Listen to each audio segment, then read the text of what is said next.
Fountainhead Forum 14. This is Thomas Sheedy, who is the founder and the current president of an organization called Atheists for Liberty. How are you doing, Thomas?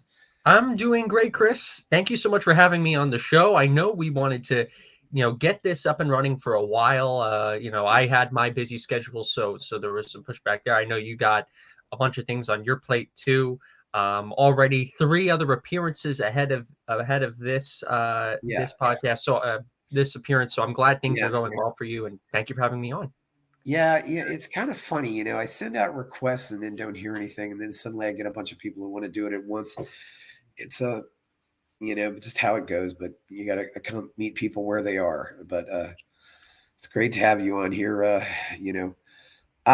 Recent events. I found it interesting. Did you see the? We'll certainly talk about Atheists for Liberty, but did you see the walk off of Tim Pool with Kanye West, Nick Fuentes, and Milo Yiannopoulos?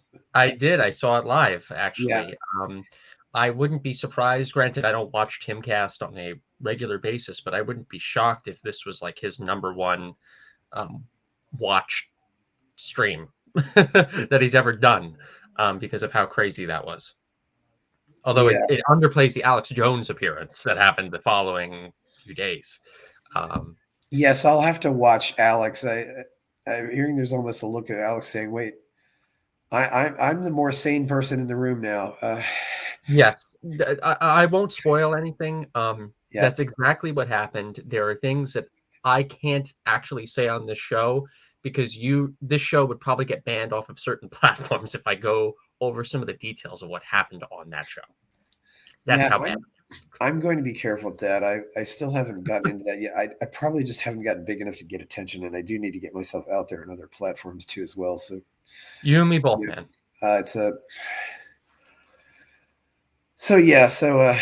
good coffee, but yeah, and this is the thing. I love what we're doing now because I feel like I love, like, before the show, for the audience, we were talking about how the format's going to be just us chatting and us kind of hanging out. It's kind of a nice way for me to get up and start my day. So, like, I don't know if people are going to be listening to this in an audio fashion, but it's just like me hanging out with my coffee. But yeah, we have a bunch of interesting things to talk about. And the Tim Pool thing in and of itself is probably going to wake me up more than any coffee. But that was explosive. Yeah, I mean, I watched it several times. This is like, why did he get up and walk out? And these people complain about not having platforms and nobody's listening to them. Then they have the microphone for 2 hours and they walk off. And I don't know. I naturally asked, do you think they planned this anyway? Like, because Kanye gets up and then Nick gets up and leaves, and then Milo stays around for a minute, but then he says, "Oh, I want to go check on them." So, and then Milo leaves too. And I don't know what that. It's just. If I had to, I have a few different theories, and I don't know if any of them hold weight or true. Time will tell. One of them is that Milo and Nick now fall into the category of the very far dissident right. Right, they get into racial politics. They talk about the Jews. They talk, anti-Semitic comments and things like that. That's definitely their brand and their vibe, at least as to where they're going. If you're from that perspective, you're from that side of politics, I guess you could say, or that far of the ideological spectrum, wouldn't you want to use a gigantic platform like Timcast to get your anti-Semitic views out there, right? To promote your content, in a more mainstream show. And I would assume that the man formerly known as Kanye West, Ye, walking out, I don't think, yeah, exactly. So silly. You would imagine that from probably Milo and Nick's perspective, that was not planned. Because I would assume that from a strategy perspective, they wanted him on there to kind of mainstream their crazy views a little bit more.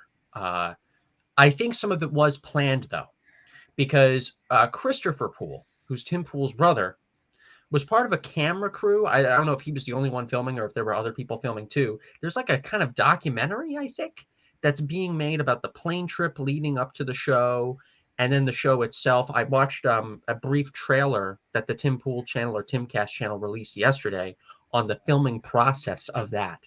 So there's got to be something that is planned, that was planned there, in order to make that happen. Because even on the plane ride, I think going to Tim Pool's house or his recording studio or whatever, Christopher Poole was on the plane with Milo, with Nick, with Kanye, the man formerly known as Kanye.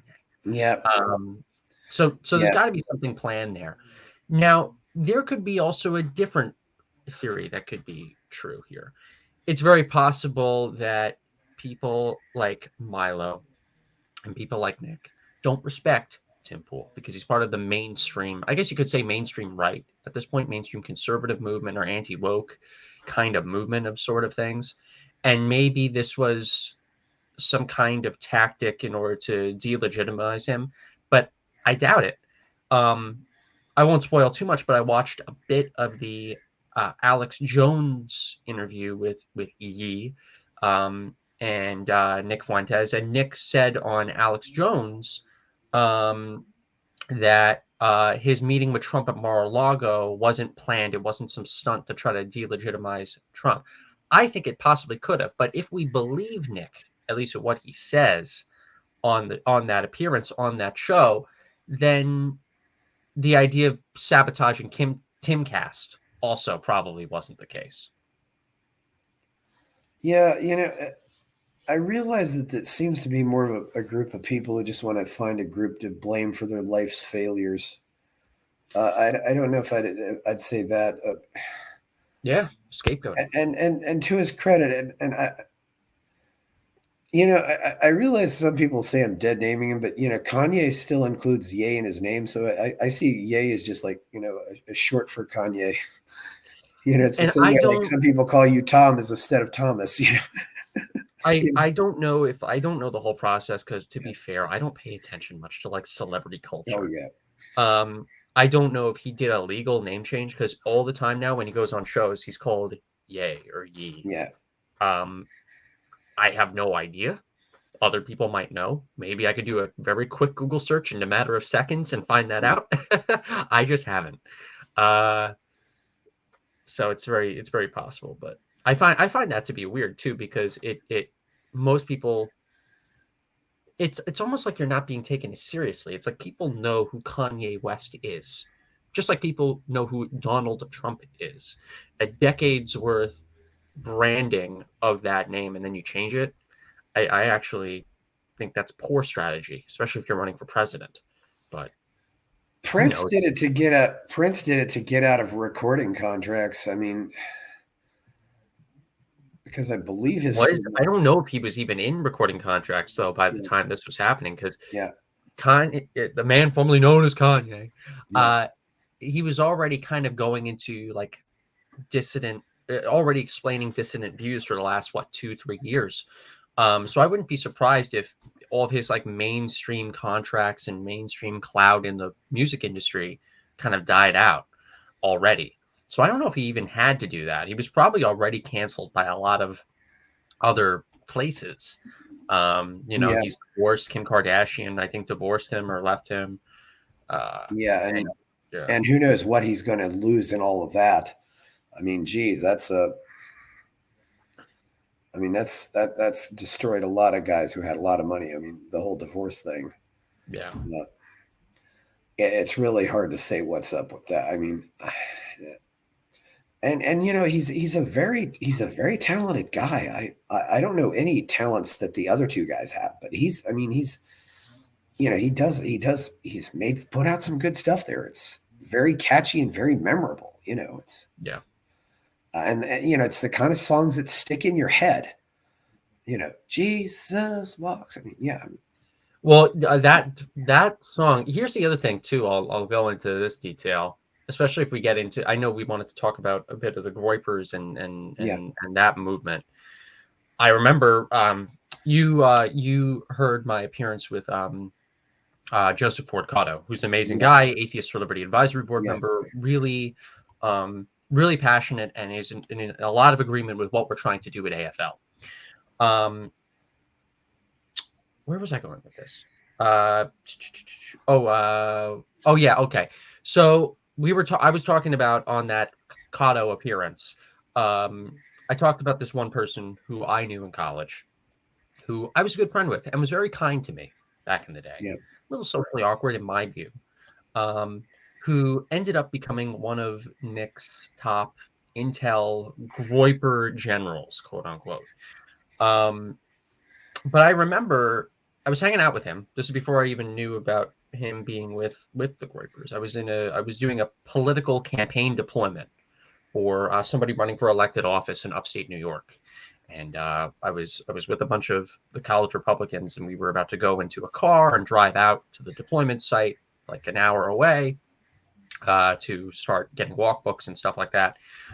I remember him talking to me and a few of the CRs about like, oh, Kanye released this cool new album that's so lit, Jesus is King, or this song Jesus is King. And the only people who don't really, it's like, it's really cool. And the only people who really don't like it are a bunch of edgy atheists from Reddit. And overall, it's pretty cool. It's not even much of a big deal and stuff like that. Fast forward to just a few years later, seeing how the Groypers have used Jesus as King, how people like him have used Jesus as King to advantage in the political scene. That's how you know it's not that big of a deal. This is what solidifies the view in my head that a lot of the new atheist and atheist movement and people like us concerns about theocracy and about the normalization of overt religiosity in increased secular age. You know, it reminds me that a lot of the old religion debates that happened 10 years ago really shouldn't have ever died out. If anything, it proves the stuff like the Groypers, stuff like what we've been seeing with Ye, him running to the right of Trump in order to bring Christianity back to America. Like it solidifies everything the new atheists were saying. It solidifies everything that we were saying. It solidifies everything that old movement was trying to achieve before the whole woke culture wars that followed it. Yes, and it seems as though there's a right-wing type of authoritarianism that just seeks to balance the left-wing authoritarianism, and they try to out crazy each other, but going in different directions. It's, you know, like you have the seesaw where you just keep putting heavier stuff on each side to balance the seesaw. It's one thing I do think these guys are right on, though, is there is I think you can be a spiritual person without while not believing in God. And America absolutely positively has a spirituality crisis. I mean, people are just looking for something to believe in. I'll agree with that. Maybe I wouldn't use the word spirituality, but I think this is what like made Jordan Peterson so famous, for instance. Oh yeah. On the right, but also originally in like kind of center left circles too for a while. This kind of yearning for meaning. And I'm one of the most hardline atheists actually that you'll ever meet. I'm a proud firebrand atheist. I always have been. But simultaneously, I think that it is important to have a meaning and a purpose in life. And it doesn't have to be a religious or like spiritual in terms of like, you know, supernatural kind of purpose, but a goal, a drive. I'm 24, at least at the time of the recording of this podcast, and I know of a bunch of people who I went to high school with, who I went to community college and then university with. Some people who are in this phase of life now where they literally don't know at all what to do, where they've been kind of molded by a system to do things to get to an end goal, which is their graduation date. And then they don't know at all what to do with their existence. You know, I think there's a few people, there's a decent chunk of people that from the time of their college graduation, they know what field they're going into. They have some kind of idea what they know they want to do. Maybe not the exact organization they want to be an employee of or business they want to start or whatever they want to do, but they have some kind of idea. There are some people that have nothing at all. And especially in this kind of information age and these culture wars where we get this immediate gratification of YouTube clips and edgy views of combating extremists, seeing somebody like Jordan Peterson telling people, grown men, well, grown young adult men, right, in their late teens into their 20s, like, okay, just clean your room.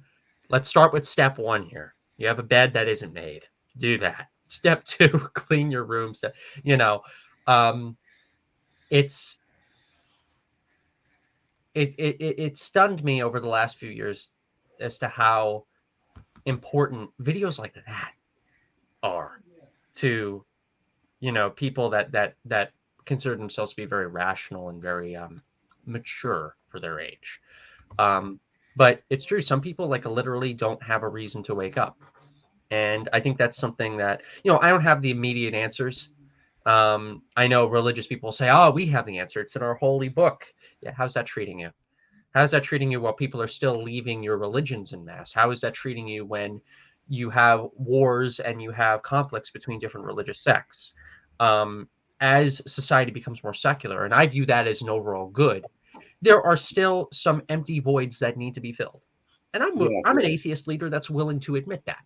I'm willing to admit that. We got to figure that out. And I don't want to turn this into a pick on JBP, but because Jordan Peterson fights most of the good fights, but this is a guy who I think met his wife in childhood, and they were always together, and his one daughter is already married and divorced once, and I think she's getting married again, right, or something like that. And Jordan is constantly berating men for not establishing long-term relationships. And I said, Jordan, your little girl is why they don't feel safe doing that, because they don't want to end up getting divorced. Yeah, or getting hurt. I understand that. Yeah. I now I think I know what we could go into here. I'm kind of a centrist when it comes to this. Yeah. I know of guys who don't want to get married, who don't want to go down that because they've been hurt before, they've seen other people hurt before. I've been hurt before. Yeah. But I also understand too that some people are in very loving, happy, healthy relationships, and they do want to get married and they do want to start a family. I sympathize with both groups, because I think I'm starting to conclude now that for men, at least, marriage and long-term relationships work for some men, and it doesn't work for other men. The view I have is, are you at least, speaking of purpose, are you at least doing something that'll get you up? Okay, you're not focused on a wife, you're not focused on kids. Are you focused on helping the world? Are you going to be an entrepreneur? Do you want to give back to the public good? Kind of like an Andrew Carnegie situation, where maybe you make a fortune in what you do, and then you give your riches before you die to the public to establish libraries and parks and things like that. Okay, that's somebody who, like, I don't know if he was married. I'm assuming he was, but boom, that's somebody who did something where he's dead. Like, there's no, like, his body is like rotting in the ground now. But while he was briefly alive, he did something for the benefit of the human race. If you're a man and you at least do stuff that benefits the human race before you go, and maybe there's something in your biology or something in your nature where you don't want marriage, you don't want kids, you don't want to go down that path, but you're at least doing something to help civilization as a whole, for people that want to get married and people who don't want to get married. I view that as an overall good. And I think the JBPs of the world, and the Matt Walshes of the world, and some people on the right, for instance, that really do promote that kind of traditionalism, do need to understand that. I am part of their camp a little bit. I do want to get married in life. I do want to have children. I want to have an heir. I want to have a successor. But that's Thomas Sheedy. Yeah. Me. But we now live in a culture and a legal system that has really stacked the deck against that. Oh, I'll agree. And that's part of the issue. And Carnegie, by the way, did not get married until he was 41 or 42, by the way, which is interesting. But I'm not sure. Most, but that's the one thing true though, is most people having kids is really the only worthwhile thing they ever do. I mean, they don't really make their mark on the world any other way. Yeah. Which actually I'm okay with, because at least you are continuing the species and you're continuing your genetics. Yeah. I mean, those are the only people, but those are the only people that are ever going to, that are your grandchildren, when you're gone, they're going to care that you were once alive, and your friends will, but it does make a difference, I think, and not to mention you have somebody who's there for you when you need help, especially when you're getting older. You need like care. Like, I know that's a big issue in Japan right now, right? Where maybe I'm not well versed in this. For anybody listening, feel free to correct me in the comments. I love to look at comments and get educated from people who actually have knowledge of the situation. But as far as I know, right from the kindergarten viewpoint of things, Japan is going through a underpopulation crisis where you have generations of Japanese people that don't have enough children or people below them to take care of them when they get older, because not a lot of them are reproducing. And I don't want that to happen to me. I also want to have children so they could also meet their grandparents. I have no grandparents that are left now. My last grandparent died in 2017. Yeah. So, I would love to have children too. So one day they can, they can meet my parents and have them be a part of their lives. My father, he works out. I make a joke that he works out 8 days a week. But he's very fit for his age, and he told me the reason why is because he wants to live long enough to have to see grandchildren come to the world. Yeah, so, that's definitely a factor. I lost my last grandparent when I was 22. So I do occasionally, when I have people who are in their 40s or 50s say, hey, I had a grandparent just died. I kind of just say, well, you had your grandparent until you were, in your 40s. Yeah, they probably lived to be like 100 or something, or more. Or some cases too, they're just the gaps just aren't that wide. It's it really does. I mean, when you still have, Loretta Lynn, who died this year, was I believe, a grandmother, in her early 30s. So it does happen. So it did happen that way sometimes. That's actually kind of cool. Like, in a weird way, in my view, that's kind of cool, because you could probably live long enough to become like a great or great grandmother before you die. I've also noticed, some of these people have this, I want to get my career going before I get out and have kids. But some of the other ones are this attitude of, oh, my kids are out of the house at 45. Now I can have fun. And when they're 45, they're still not really old. Yeah. So which I think men, I think I learned this from like a TikTok. Yeah. Men peak at like 50 years old. Like in the sexual marketplace, I've seen TikToks where like men peak at 50, women peak at 18. It's a tough call. Yeah. I don't know why. I don't know if those gaps are ever going to be resolved. It's there's always going to be these mismatches.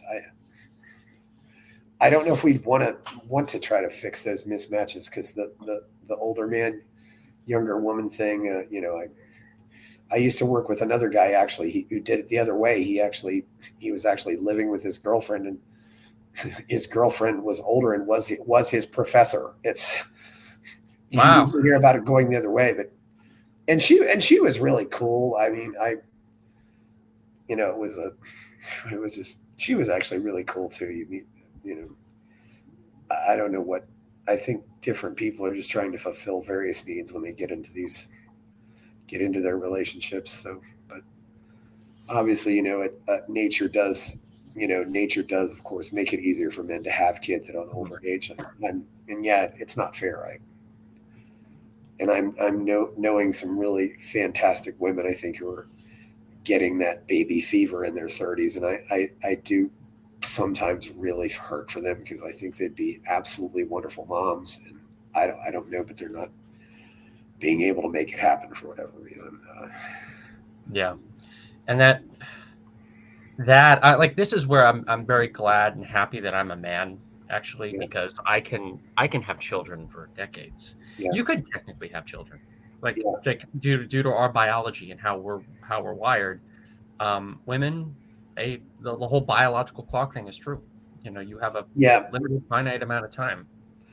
I've sometimes said that you have to be young enough to believe in fairy tales and old enough to have the maturity to keep it together. Yeah. It's and where you hit that balance, I don't know. It's because you're gonna lock yourself in for life. It's as you get older, you realize, do I really want you keep having these doubts? Like, do I really want to do this? Am I absolutely sure I want to do this? And but it's it's like going back to that girl in the first grade that I said, well, we're going to get married when we grow up, and of course, right. I don't even know what became of that wonderful girl, but it's but yeah, but if I ever bumped into her someplace, I'd probably be so happy to see her. But so I don't know how you fix the system, but there's definitely a sense, I think, where a lot of the men who follow somebody like Nick, just there's these disenfranchised men, and maybe Nick is somewhat of a disenfranchised man, and you tap into this hurt that people have, and you're at least able to tell them it's okay to feel hurt. Yeah, and I know the background. I know the one guy who went to college with me who ended up going in that direction. I saw how hurt he got. I saw how he felt betrayed by others in the movement that we were kind of a part of, this kind of college campusy free speech culture. Yeah. And in comes somebody who says things that come off the top of his mind, as crazy and as hateful as those views are. He comes off as more real, I guess you could say.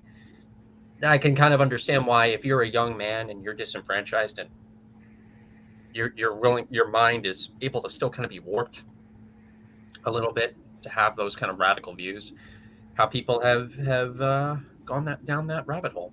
Yeah. There's also one thing that makes somebody like Fuentes kind of dangerous, is there's this belief that I'm on a mission from God. Yeah. And it's like, a lot of them, like, I remember I think I mentioned this on Cotto too, about like how this is around the time, I think, where he either got banned from YouTube, or this is around the end of the Groyper Wars, and he was starting to get banned off of certain things. And he said, well, these Groypers are facing censorship and all this stuff, but the good news is that God is on our side, and at least we believe in God. So if everything is taken from us, like it was implying something really, really bad. I don't know the exact words. I don't want to state anything with exact certainty, but it kind of implied like, you take their whole life away or whatever. Well, at least they have God, like meaning that they could do something. They could potentially do something in reprisal, right? I get, in a let's just say very horrible, borderline atrocious way. It's okay, and they'll be fine because they believe in God, so they'll go to heaven. It reminds me of like the Islamist or even jihadist kind of view of, we could do these horrible things and we have nothing left, but we're going to get 72 virgins when we die and go to heaven. That's a very, very dangerous mindset. Yes. Civilization. And they found, that, sometimes I think there was a case where Israel tried to fight terrorism. The best thing they did is they all gave them girlfriends, and then suddenly they didn't want to go out and risk their lives. And that actually, it kind of makes sense. That's the whole thing about some of these radical movements, is a lot of them are filled with people who don't have significant others. Yeah.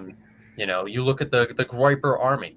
Like, what is Nick saying? Like, he's told people, like, don't have girlfriends, or well, he didn't say that. He said, like, do have girlfriends, like, but like, don't be with women, don't have women in this movement, you Yeah. know, things like that. Because technically, right, that's an extra responsibility. It would distract you from trusting the plan, from fulfilling his his objectives. Well, it's also a theme, in Star Wars, the Jedis, they're not supposed to, have a, it's against the Girlfriend, Jedi wife. code to get married and have kids, and Anakin violates that by getting with, Padme, the much older, the older woman. Yeah. And then Anakin, of course. And it's there's also the theme with Anakin, I think, is because you go from this. The hardest thing in political movements is staying on the. You start out with a vision of what you're for, but then eventually you drift into more and more this attitude of what you're against. And Anakin is a good example of that. He's out wants to fight for the good things, but then he drifts into fighting against punishing the bad guys. Yeah. And that is why he turns into Darth Vader. And he turns into just a guy who just wants to punish everybody. It's Anakin Skywalker is a fascinating character for that reason alone. But, yeah. Reminds me of the atheist movement to a degree. But I would argue that we were doing a lot of good in the name of opposing certain beliefs. I think one of the, it's interesting too, if you look at movements, what does a movement do once the movement accomplishes its goal? You have to go on and find something else to do. Yeah. And I would overall argue that the movement did not overall complete much of its mission. You could say, oh, yeah, okay, gay marriage became the big thing. And I know gay marriage was like a big issue that drove a lot of people into organized secularism. But we still had theocracy, we still have theocrats, we still have Islamists, and now we have people that are trying to combat gay marriage again. There was a Respect for Marriage Act that went through the halls of Congress. The Senate just voted on it. House voted in favor, I think, of it too.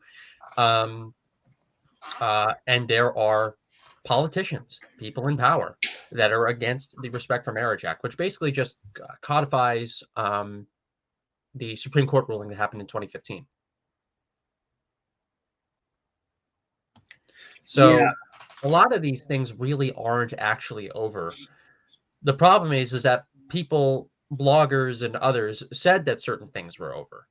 And even us to a degree, like some of our branding, when we go to CPAC, when we've gone over the years to like certain other conferences and endeavors, we did tell people, hey, is it okay if we put the God debate aside and we focus on defending each other's rights and things like that? And I like that talking point if people in politics and in those arenas are on board with it. But if you have those people in politics and in those arenas going back to those kind of culture war 1.0 religion talking points, then what good is that agree to disagree, put that on the side argument, if we've realized that the old atheist stuff never really ended?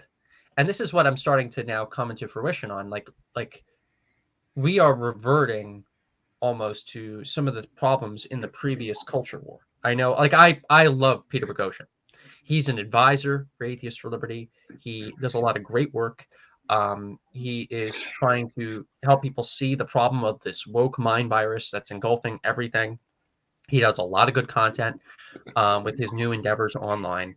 But he wrote a great article that came out a few years ago called talking about how we're in culture war 2.0. And that culture war 1.0 was kind of like the atheism versus religion versus creationism kind of things. Now culture war 2.0 is non-woke atheists and non-woke Christians against woke totalitarianism. That's still true. We have a bunch of Christian friends where we see eye to eye on against woke totalitarianism, and we kind of share this kind of enlightenment values mindset. But there are also plenty of conservative organizations, people in politics, and other sectors of the culture wars that have gone back to opposing gay marriage, opposing secularism, speaking out against atheism, being overtly energetic against the things that we claim we're past that now because social justice warriors exist and we have to fight social justice warriors.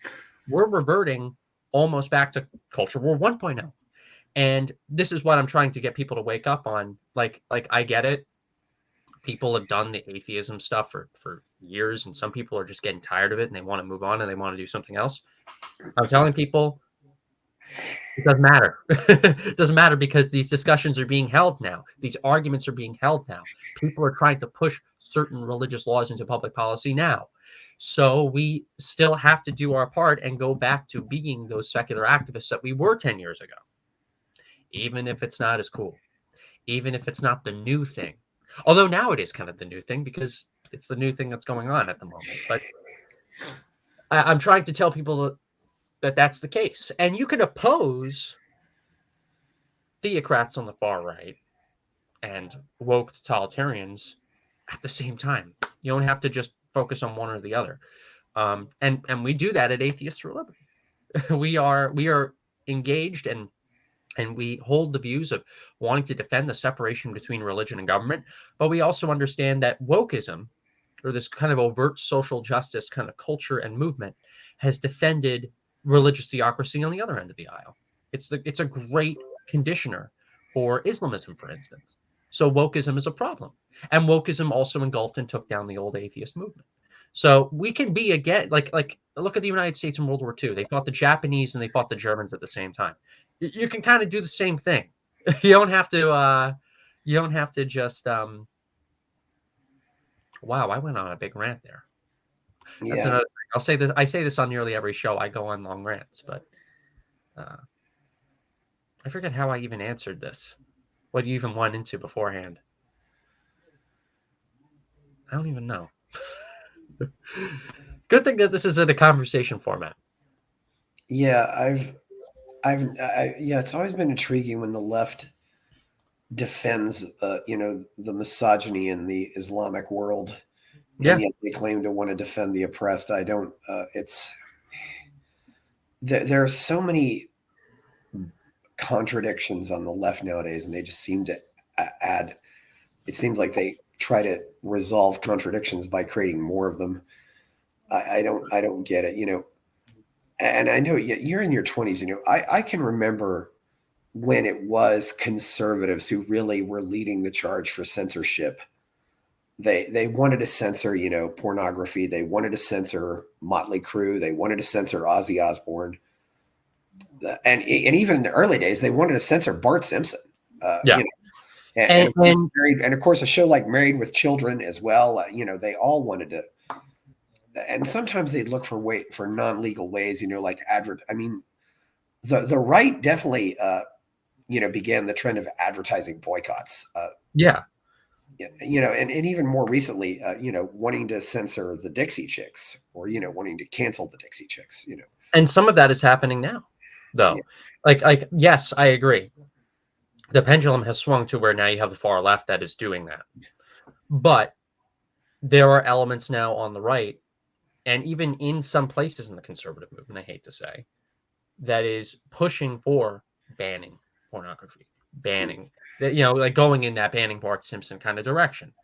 And I think one of the reasons why you have like the Nick Fuentes of the world, for instance, they actually, and I've seen him in the past, like compliment the left, complimenting the far left for its tactics and what it's trying to do. And he said, oh, we're really against these idiots in the middle. I remember he said that, the idiots in the middle. The idiots in the middle, who are they? People on liberals and conservatives and libertarians who care about the Enlightenment, care about the Republic, care about freedom of speech and expression and living in a society where we don't have to censor everything, but rather where we can educate others and have thoughtful discussions and dialogue. That they're against that because they see this as a threat to their accelerationist kind of viewpoint of, well, democracy and this constitutional republic is getting in the way of our true goals, so we need to tear it down.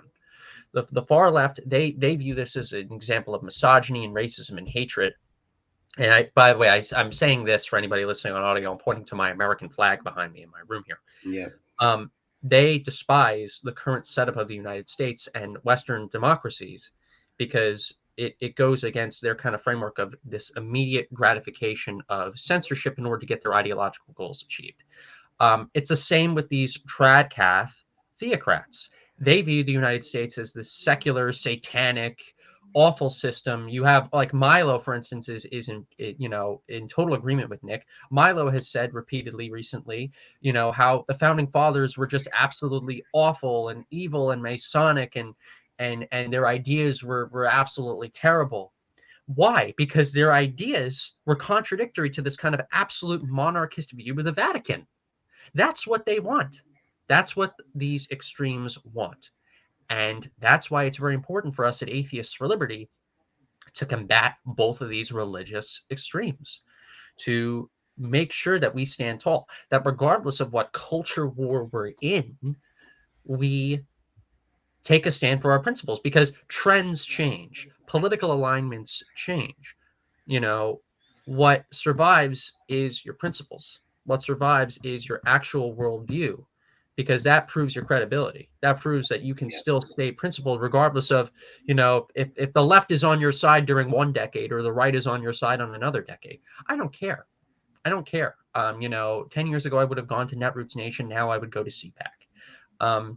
My principles and my overall views on maintaining this country and supporting Enlightenment values and supporting a secular government has not changed one bit. And I will oppose any extreme, any force, left or right in nature, that goes against those values. Yes, the only ones that haven't changed seemingly would be the libertarians. But I remember Milo, and in fact, I think it was on Cato Gottfried where he said this. He said, as much as I hate the left, he said, I hate more the conservatives of my grandfather's and father's generation.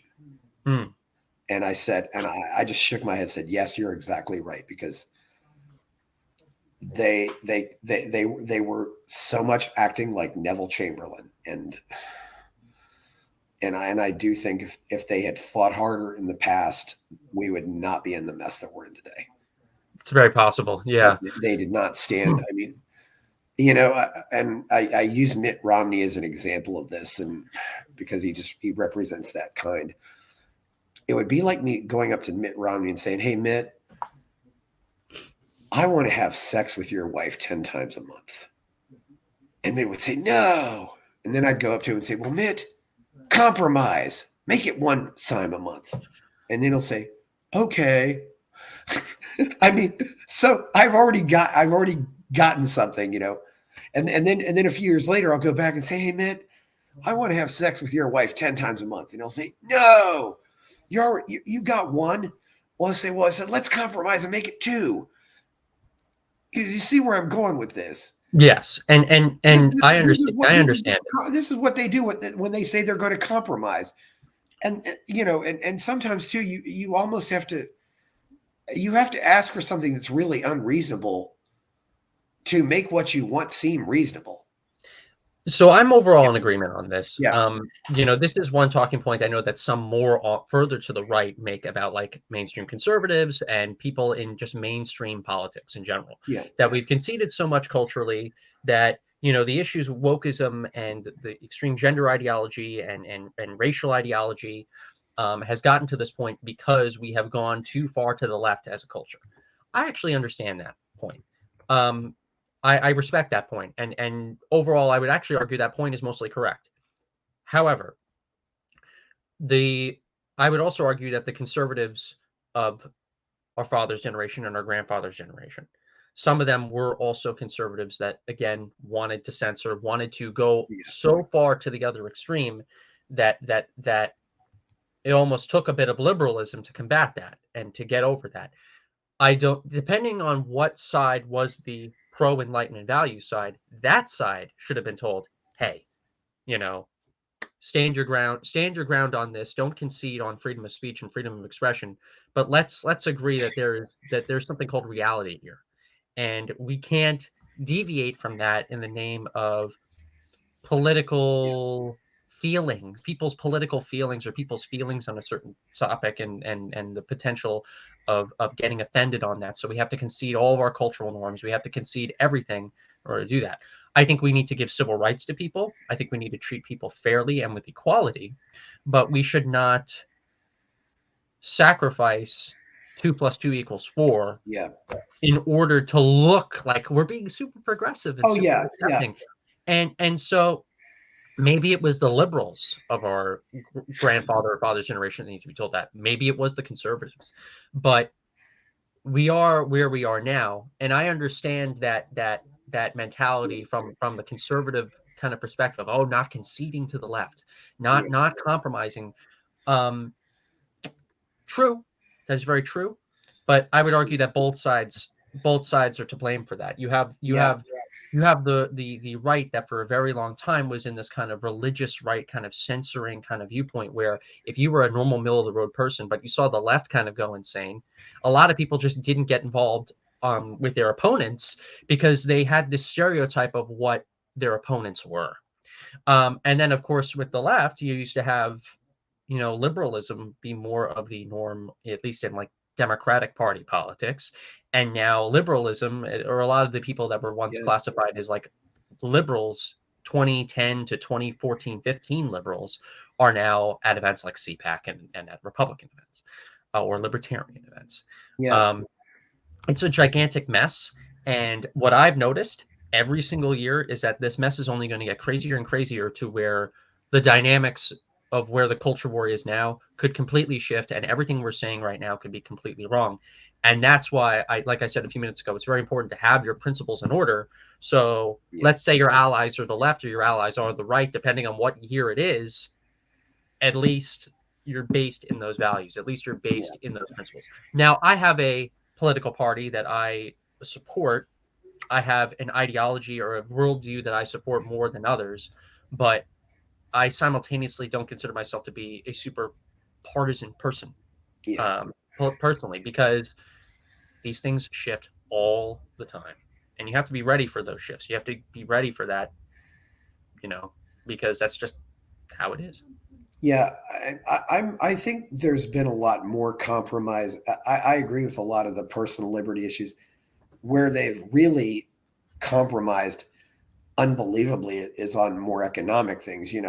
I got so mad when I heard about them talking about we're going to, repeal Obamacare. And I just said, well, why don't you repeal Bush care, repeal Clinton care, repeal Johnson care as well? Repeal all those. But they never said a word about any of those. They just talked about repealing Obamacare.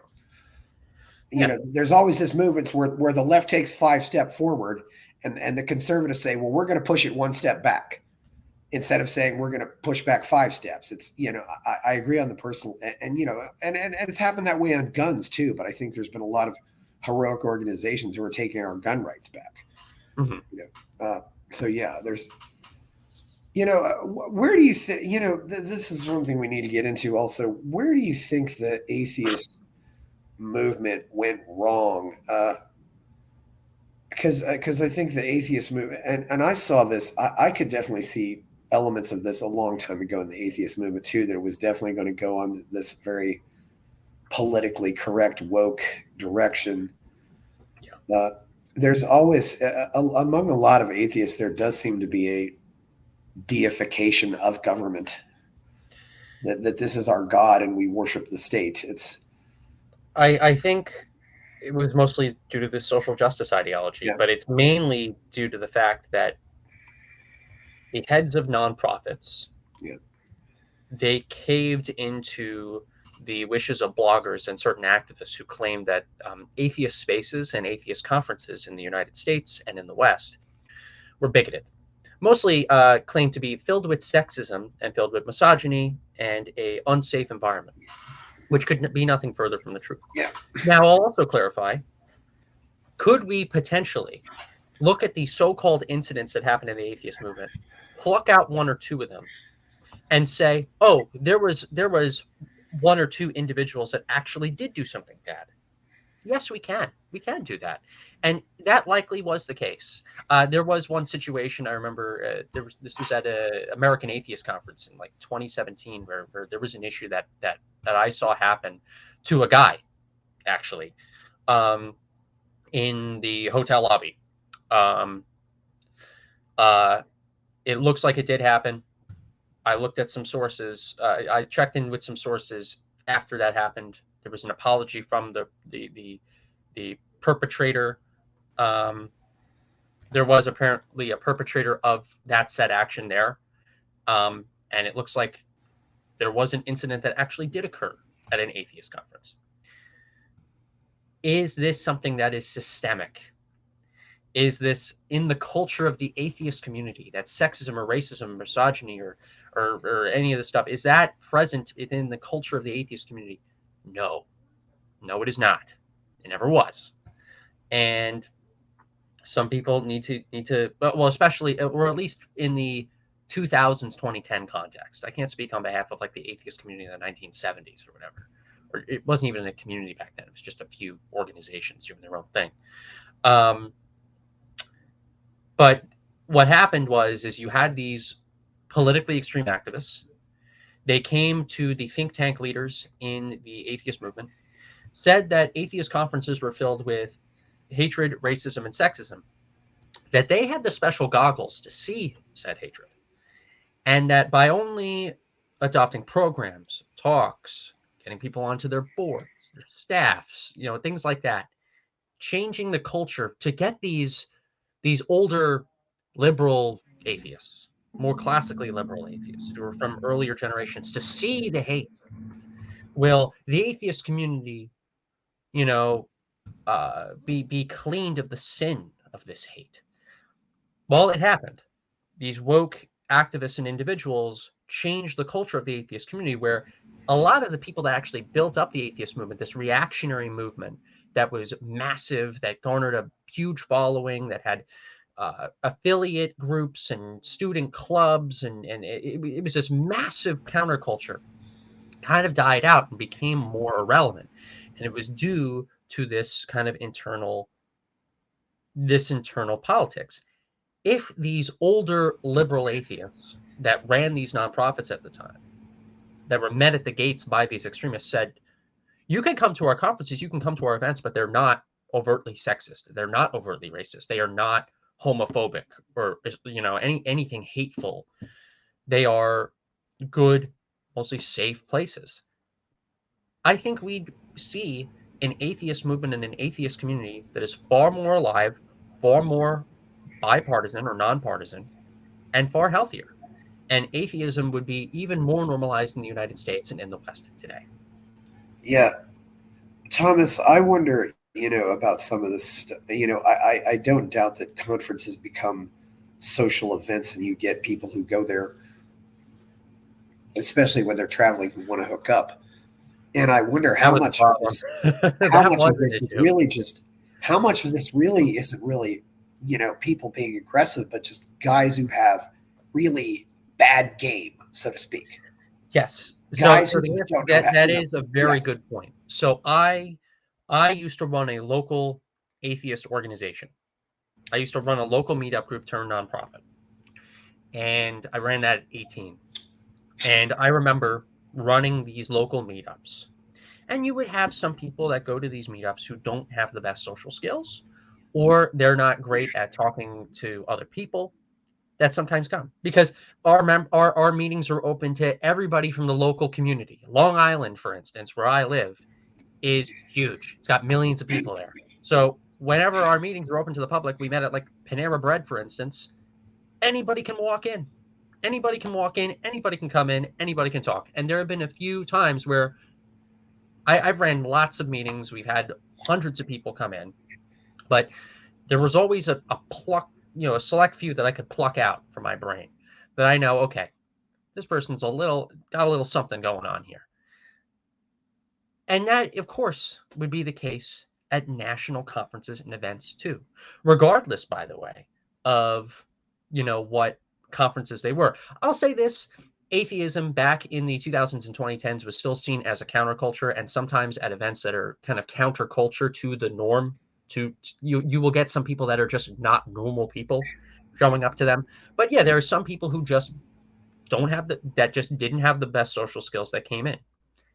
That's unfortunate, but just because somebody doesn't have the best social skills, that doesn't imply that there's a culture of hate or that there's a culture of malpractice going on at these events. More so, personally speaking, maybe we shouldn't have had that culture of everybody hooking up and everybody doing those things and creating an environment where, like, I think mental health is a big case too. Like some of the kind of extremists who made the claims about this overt hatred, I wouldn't be surprised if a good chunk of them had mental health problems. And then those mental health issues were ignored in the name of politics. And so you mix the mental health issues with the social awkwardness of some people in a interesting kind of new counterculture environment where our rule of law was dictated by bloggers. It leads to the not the best environment compared to other conferences I've gone to. I've gone to like Turning Point USA conferences and American Conservative Union conferences and like stuff like that. And I've been to also conferences of other business conferences for stuff that didn't have to do with politics at all or ideology at all. It's definitely more professional. So I think one thing that the atheist movement had as well that was an issue was there was a social awkwardness problem of a minority of people that would go there. But I would also argue that there was a bit of a professionalism problem. Maybe that the lack of professionalism in certain atheist spaces, because we're the counterculture, we can't be normal, we can't wear suits. That I think also probably led to the rise of people thinking, I can do whatever I want. Yeah, we're like a rock concert. We're not gonna fit the mold of certain norms that have worked. We're going to try different things. And I think that also leads to an environment where certain issues can pop up and certain extremes can take advantage of that environment. Yeah, that's definitely the case. And it's always important in every movement, to show up on time for your meetings, show up on time. Yeah, I'm like me. I'm like me today. Show up on, do what complete your deadlines. I mean, you've got to do that. That really impresses people in good and bad ways. And I think a lot of movements do attract people that maybe don't feel like they have a home, so they go there. There does seem to be a lot of people in probably a higher percentage of the people who are in the atheist movement who may also be more into extreme activities or more kinky stuff, and sometimes you have people who just don't understand that this is not meant for polite conversation. They'll bring up you'll meet somebody, you'll just meet this person, and within 5 minutes of talking to them, this person starts talking about having sex with their boyfriends or boyfriends or girlfriends. Yeah, it's like I don't think I only know you for 5 minutes. I don't really want to talk about this yet. But let's talk about like atheism or that 10 Commandments monument that's on government property, or like kind of what the speaker at whatever event we're at was just talking about, right? Yeah. I was in the atheist movement. I've gone to these events too. Yeah. I have seen people talk about this stuff. It is look, you could talk about whatever you want. Adults can talk about whatever they want to talk about. Whatever. Yeah. Doesn't mean that's wise. That doesn't mean it doesn't mean that certain topics are, wise to talk about. Some people don't understand the concept of too much information. It's which is another thing that you might call maybe just a lack of skill or just not understanding these things. So I think also maybe because the atheist movement has always generally been mostly white males, and they wonder, well, how do we get beyond just being a bunch of white males? It's you want to get more women into it. You'd like to get more other non-white people into it. Mm-hmm. So maybe if we try to appeal to these issues, and because I've noticed really the white anti-racists seem to be a lot more militant than the anti-racists in the oppressed groups. In many ways, yeah. And I think there's a way that you can go about having diversity without this kind of woke nonsense. For example, you could have talks about the actual sexism and the actual misogyny that's in the Islamic world. Bring in ex-Muslim speakers that can talk about that, like Yasmin Mohammed, who's on our advisory board. You can have discussions about gay marriage. Like, imagine if gay marriage is popping back up as as a topic again in politics. Imagine having a panel that talks about the Respect for Marriage Act. That impacts gay people, that impacts lesbians, that impacts people that are attracted to the same sex. You know, that's that. But it also relates to church-state separation, because the people that are opposed to the Respect for Marriage Act are using religious reasons as to why they're opposed to the Respect for Marriage Act. So, boom, there you go. That's another topic. And some people that are just naturally interested in that topic because they're in a way selfish, but in a good way, because they're part of that group, they'll gravitate towards those topics and they'll go to those events. And you're not compromising and you're not bringing forth racial quotas in order to make that happen.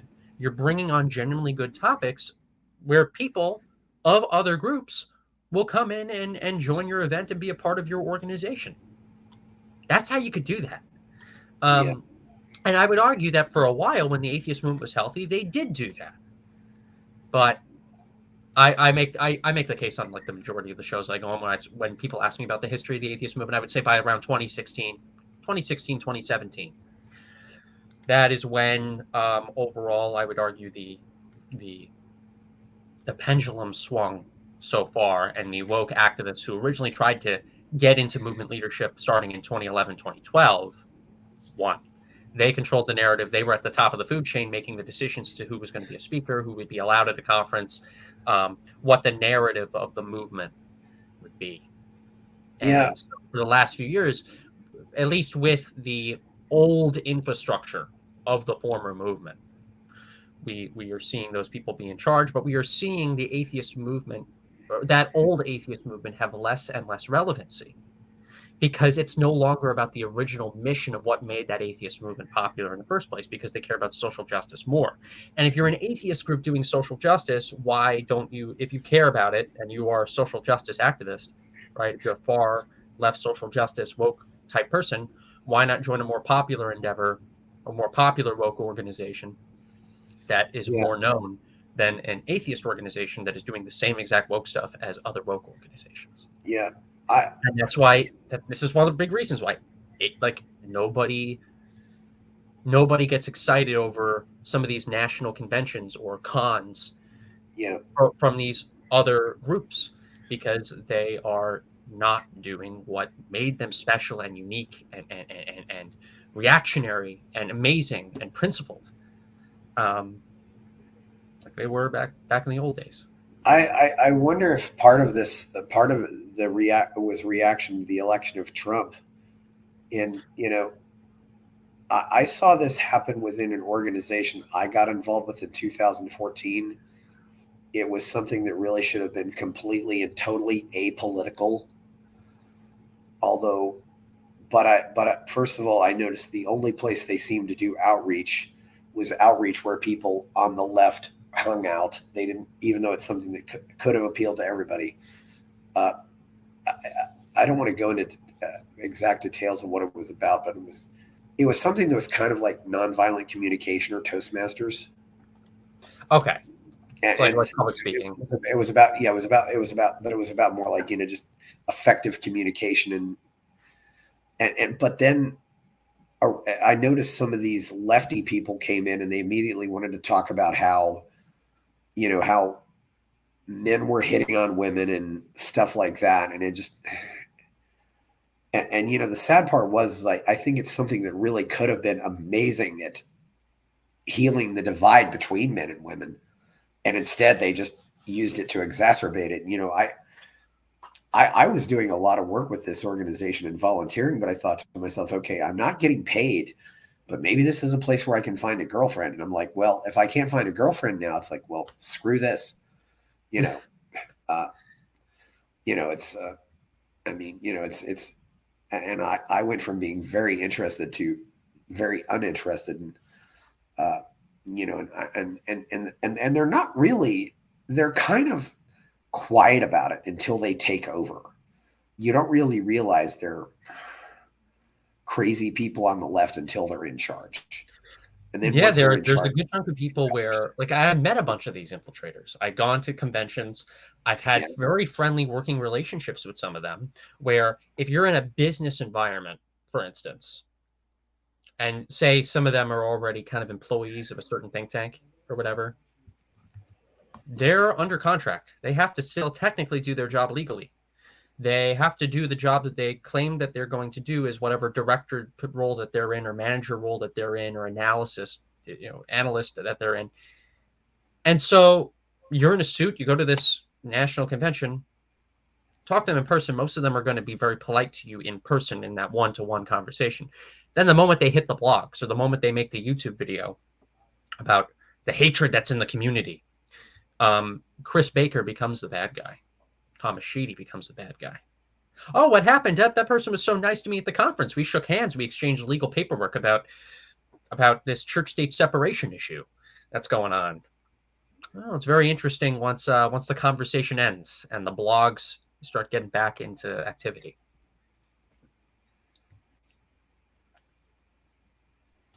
Yeah, it's yeah, they're very smart about it. I've noticed the left is very good at finding and using their useful idiots, so to speak. And the right doesn't do that at all. But Depends, but yeah, I would argue. I would make the argument that at least on a larger cultural wide level, the left at this moment in politics is doing it more than the right. I have seen it happen on the right too. Yeah, that's true. But is it more on the left than the right? I would argue yes. Thomas, a lot of people, and myself included, are the only thing the right cared about from, say, the end of World War II till really maybe up until Trump. The only thing the right cared about was spending as much money on the military as possible. Isn't it interesting how nothing else mattered. Nothing else mattered to them. Yeah. Like look at even 2000s era politics, right? The left was seen as the anti-war side, the right was seen as the pro-war side. It's now these days, it seems that policies that are very beneficial to the Pentagon, at least in my view, it's seen as more of a Democrat thing than a Republican thing, which is very, very odd to me. But simultaneously, now there's a split happening more and more within the right, to where I think you'll start seeing some Republicans drift back to how things were in the 2000s, but then you'll have Republicans and Democrats kind of working together on that, unless the Democrats then shift back.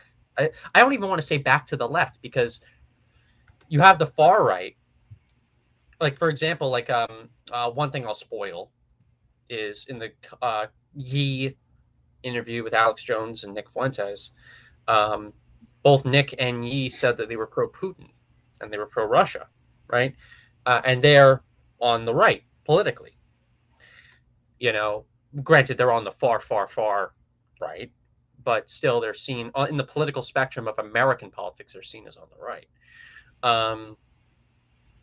You wouldn't have seen that 20 years ago. That's a position or a position where it's more isolationist. Actually, like America first, in terms of like how the term first came up in World War II, of wanting to be kind of isolationist, putting America's interests first, not getting involved with affairs in Europe, kind of thing. It's weird to see how the dynamics have shifted. But this is exactly why I'm going to run Atheists for Liberty as a 501c3 nonprofit. We're going to stay principled. The left and the right can change as much as they want to. We're going to garner our allies regardless of where they are on the political spectrum, as long as they support our values. And we're going to fight based on issues. And I don't care if you're a Democrat. I don't care if you're a Republican. I don't care if you're a libertarian or a centrist or an independent. You know this, Chris. Looking at all the people that we have in AFL, we're very diverse. We're so diverse, guys. I'm a marketing head, because it's nuts. It's nuts to see how sides change when it comes to certain political issues. The military, right? Like you said, now it seems that a lot of mainstream Democrats are now very, very pro military expansion. So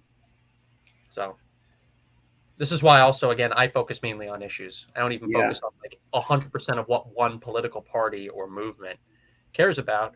I have some positions that are on the right. I have some positions that are now seen as more liberal or on the left. Yeah. The left definitely had when they became obsessed with Putin, I found it very interesting. I don't know, they never really had a real villain, and it's like Eric Hoffer says in The True Believer, a mass movement can survive without a god, but it cannot survive without a devil. Meanwhile, you probably had older family members during the Cold War who were probably right wing, who were like, oh, we got to beat those communists. We got to beat the Russians, the Soviets, the Republicans saying that, the conservatives saying that. Now, mainly Democrats. None of my family was that militant. I mean, it's interesting how my parents were pretty, as I said, well, I come from a mixed marriage, and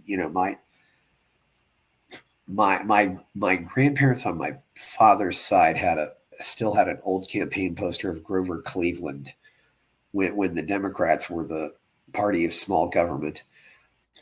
And of course they were still considered themselves blue. I know, and of course being Catholic, they loved JFK, still the only, our first Catholic president. And then my mother's side of the family, they were very conservative. I mean, when my grandmother was getting old and was incoherent, the last reaction I ever got out of her was when I said Roosevelt. And she and both of them, they hated FDR with every bone in their body. I mean, he was the great Satan to a lot of people, a lot of them back then. Yeah. And it's just funny how you get that reaction, just saying Roosevelt. Interesting, left my grandfather, my grandfather, while he hated FDR, he liked Theodore a lot. Yeah, he it's had very weird with books my about family Theodore, but too, when it comes to the Roosevelts. Yeah, but yeah, there was definitely this. So I think they were both fairly passionate, and then I just became this really opinionated libertarian who I don't think my parents knew what to do. Well, libertarianism was also at least in the mainstream scheme of things, was a very new concept because of the Libertarian Party going into existence in, I think, the 70s. Yeah, that's an interesting history. The modern libertarian movement, I think, became as a result of, the word liberal, LIBER. Mm-hmm. The word liberty, LIBER. I mean, they come from the same root. It's not an accident, that the liberalism, that Thomas Jefferson was a liberal in his day. Grover Cleveland probably would have been called a liberal as well. And that it was, about free markets, about small government. And it was the realization that big government was the tool of the rich and the powerful and the politically connected. And then it was all about cronyism. How that ever got reversed, I don't really know. It was very interesting. And even in the 1920s, apparently people were writing that Marxism was actually a conservative thing. It wasn't a liberal thing. Dynamics change every decade. You'll have one belief system, or you'll have one policy position be seen as on the left, another policy position or belief system seen as on the right. I would have been seen as a Democrat 2014, seen as a Republican in 2022. It's interesting too how the left also will erase they try to erase their history. You will not get the modern left admitting that it was really the progressives and the leftists of the 19 teens who were very much pushing alcohol prohibition. Yeah. And the alcohol and the prohibition movement and the suffragist movement, they were joined at the hip. And sterilization too. Yeah, and certainly the early abortion movement. Yeah, you won't hear today's women's rights activists talking about talking about women like Elizabeth Cady Stanton or those other women, and I think really they probably favored prohibition because there were men getting drunk and going home and then beating up their wives, which is certainly something you want to oppose, but outlawing alcohol isn't really the solution to that. You need to get people to control it. But yeah, that was an interesting thing. Sometimes and also the modern libertarian movement began with Ayn Rand. I have to ask you, do you think the atheist movement has room for both Platonists and Aristotelians, or do you think it necessarily has to be Platonist or has to be Aristotelian? Or can Aristotle? I'm going to be the child that asks you what those two words mean. Can Aristotle and Plato both be in the atheist movement, or should it be one or the other? Because atheism has traditionally been more of a movement of Plato, with the exception I would argue, of being a student of Aristotle. But I don't see any differences. Back when New Atheism was a thing, you had Americans of widely different political beliefs. You had Christopher Hitchens on stage at 2007 FFRF National Convention talking about why he likes George Bush, and you had a Marxist in the audience attacking him for it. Yeah, you had even though they were in the minority, you had conservative Republicans. Yeah, conservative Republicans that were in the same room. This is when the atheist movement was healthy and booming. In the same room as leftist feminists. Because what's the one thing we have in common? We care about. We're in these atheist think tanks and go to these national conventions and are taking out our checkbooks and seeing Dan Barker play the piano because we care about secular government, because we care about a society moving forward past religious dogma. That's what we're here for. And if we go to a different conference, we might disagree. Or we might go to a different conference, we might disagree. It was never about the Second Amendment. It was never about feminism. It was never about Black Lives Matter.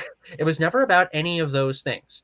And this is why people needed to understand the atheist movement was about atheism. That's all it was. And secularism and a few other things that related to atheism. This tight box. And if you're a social justice activist, great. Go to a social justice convention. Go to a Black Lives Matter protest. Go to a feminist convention. An atheist convention should be for atheism, where you'll have people left and right who are atheists that go. That's what it should have always been. And so for people that hold these different philosophical viewpoints, I think it's very healthy and encouraging for both of them to be in the atheist space. Philosophy is one of the core subjects that also made atheist conferences very enjoyable to be at, especially from an academic point of view.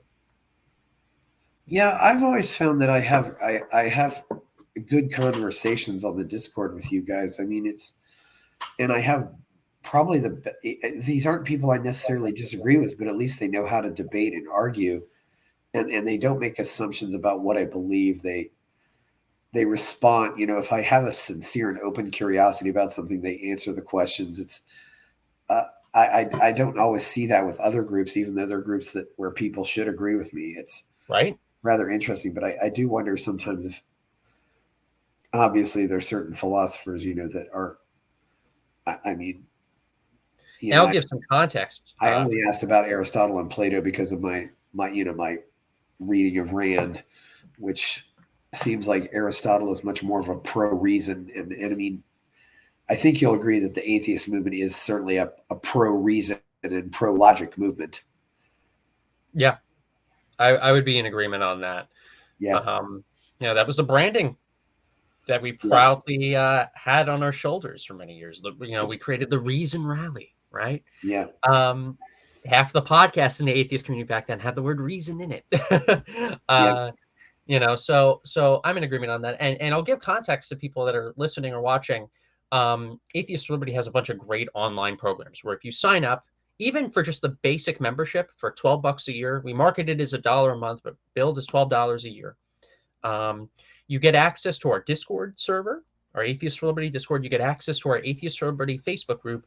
And every Wednesday and every Sunday, we have online events on Discord. So we have a public speaking workshop branded off of Dr. Peter Boghossian's How to Have Impossible Conversations, called Impossible Conversations. And we have an awesome kind of casual Sunday night discussion. I can't even be there half the time anymore, guys. I can't even show up half the time because I am so busy.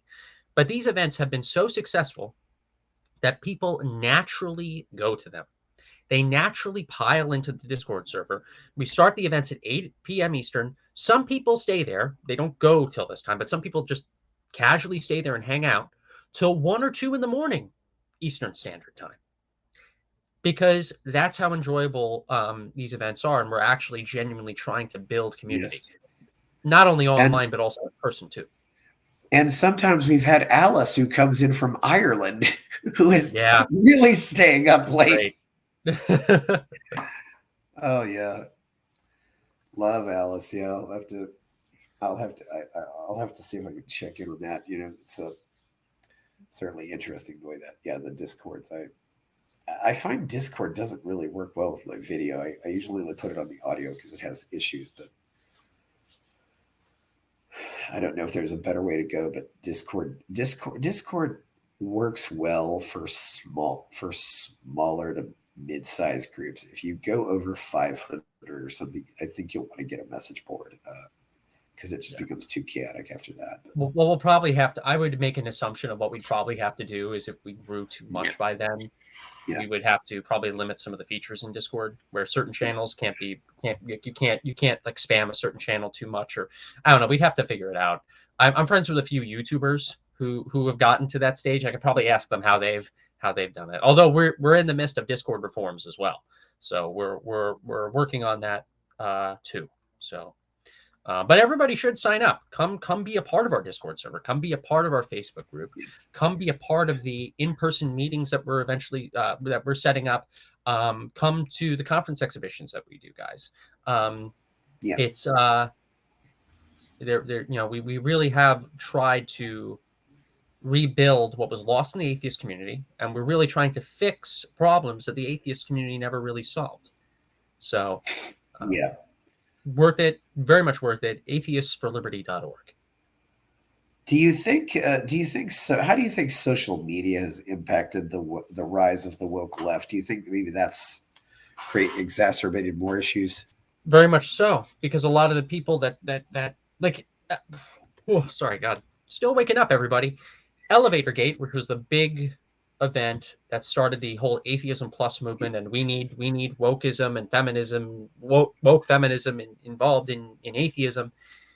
That started due to blogs.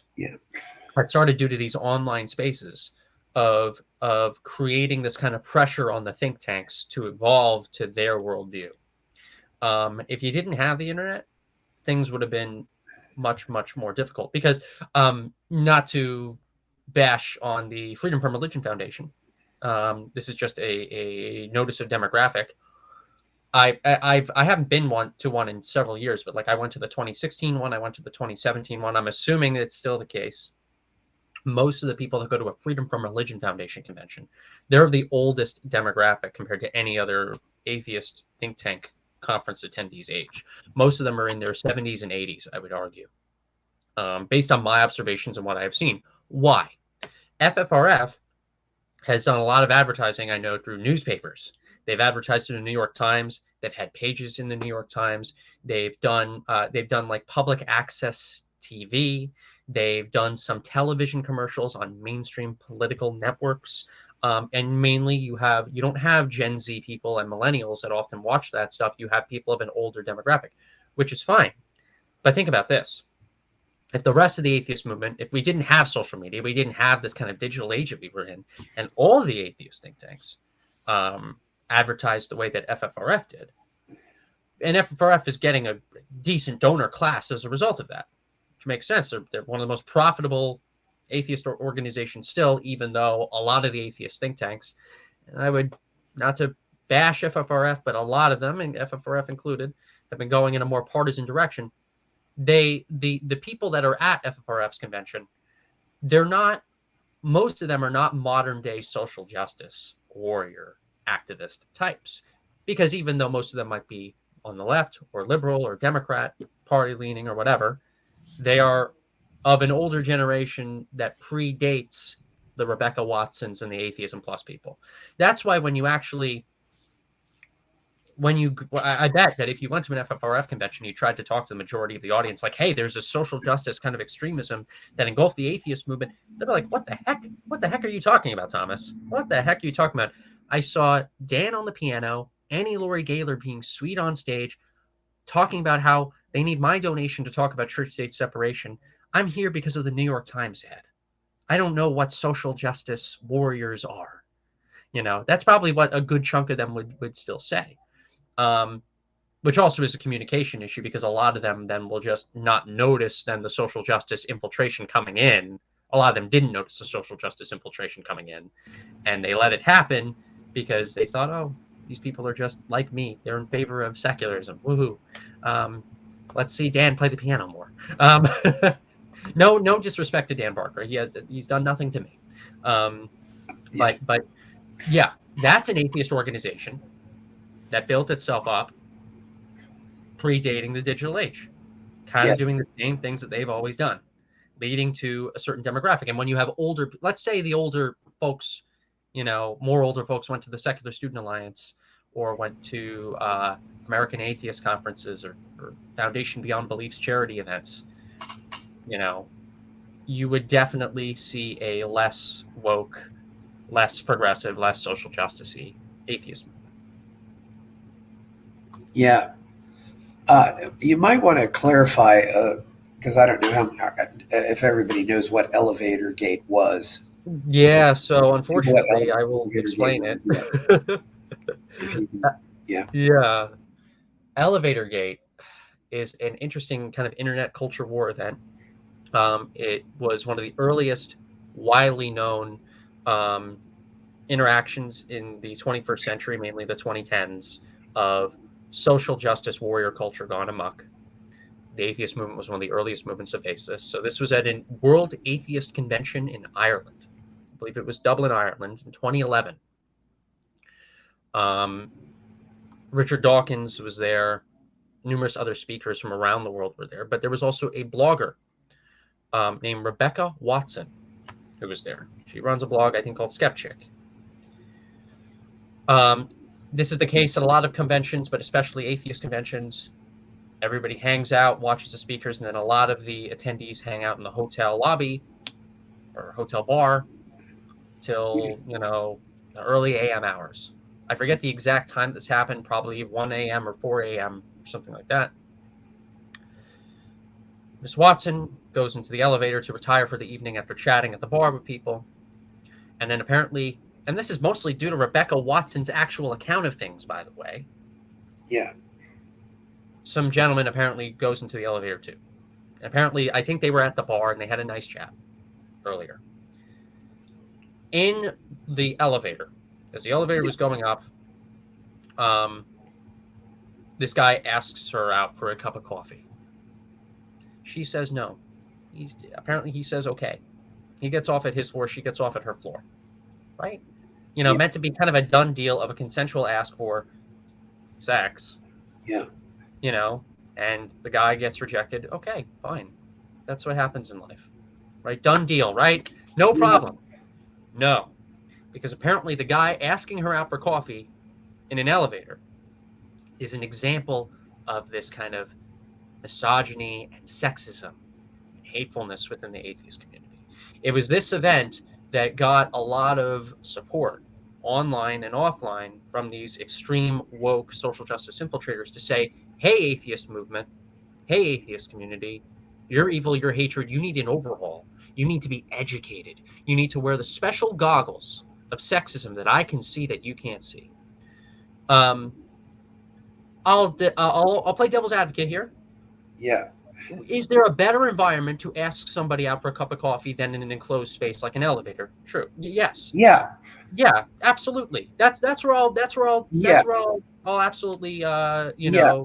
from a professionalism standpoint say Miss Watson could have been in the right on that. Yeah. Yeah. But just because he maybe didn't pick a better environment to ask her out for that doesn't mean that elevator ask was something overtly horrible, evil, or sexist or whatever. I wrote a great article actually about it on the 10-year anniversary in 2021. You guys can find that on atheistforliberty.org. It's in our opinion section. 10 years after Elevatorgate, what we should learn from our past mistakes. And I went through some of the details there. This is a classic example of what I would call bad game. Yeah. I don't think asking a woman out like that in a place where she can't get away is generally not a wise thing to do. There are probably some women who won't even get onto an elevator alone with another man just for that reason. Yeah, and I understand that. There's also another possibility here too, is that a guy might be so afraid of talking to women that the only place he would feel courageous enough to ask a woman out would be in some place like an elevator. Yeah, because nobody else is going to see him. Because nobody else is going to see him fail. It's really a weird dynamic. But this is something that happens though with men. Is you have a situation where the guy asks a woman out, the woman says no, the guy walks away, and yet for some reason this is still a violation of boundaries. Yeah. I think personally, now that I'm... The thing is, men do not know. Men are just like, okay, how the rules are all, how am I supposed to know what the rules are? And some men, I think, are just throwing up their hands and giving up. Yeah, no, I get that. I can also understand the understandable argument of don't shit where you eat. Yeah. Now that I've a life experience gets you in this pattern. Not to date or to hook up in the spaces that you work or do professionalism in. Yeah. I've learned that. Other people I know have learned that. But that's another big issue. But I think I still, it's very unfortunate that incident happened, where she thought, oh, I'm going to go up, make a YouTube video and blog about it and state how this is a problem. I think, whoever that gentleman was, according to Watson's account, by the way, whoever this guy was, maybe he could have done he could have been a little less awkward. He could have maybe approached her, maybe before she got into the elevator. Maybe there could have been a more private area that was a little more in the open, that wasn't directly right next to the people talking behind you. I don't know. Yeah, and we don't know how big the elevator was, and that's another. Yeah, or how large the lobby was, or the bar was, or how close the elevator. We don't. And that's another thing too, is some guys will just they might ask a woman out, and they might just stand too close to her, not they just, and again, another case of just what I would call bad game. And there's some people are just, that we had. This is the problem of the atheist community. We had some social awkwardness with some people, mixed with some mental health issues in some other people, mixed with some people that held politically extreme views, woke feminism or Marxism or whatever, colliding with this weird concoction, kind of colliding in and of itself, creating these massive issues because we were. Yeah. And I think this is something that's really culturally changed. Maybe going back 80 years ago, a guy could be totally inept with all this stuff, but somehow he still got married and was able to have kids. Nowadays, it seems to be a world in which a guy really has to be a master at game to succeed. Well, I think social media, and that's where I think you've made it where the guy has to be where he almost, where he has to be a superstar, where he has to know how to read minds, where he has to know all of this stuff. Yeah, because you're in increased competition. Yeah. Social media has made that the case. Where in the past you would date the girl in your hometown or your home city or whatever, and then get married there. It's very localized. Now with Tinder, with Bumble, with Hinge, you are competing against, like, especially if you're a young guy, by the way, you're competing with so many other men who could be old, because women like to date older men.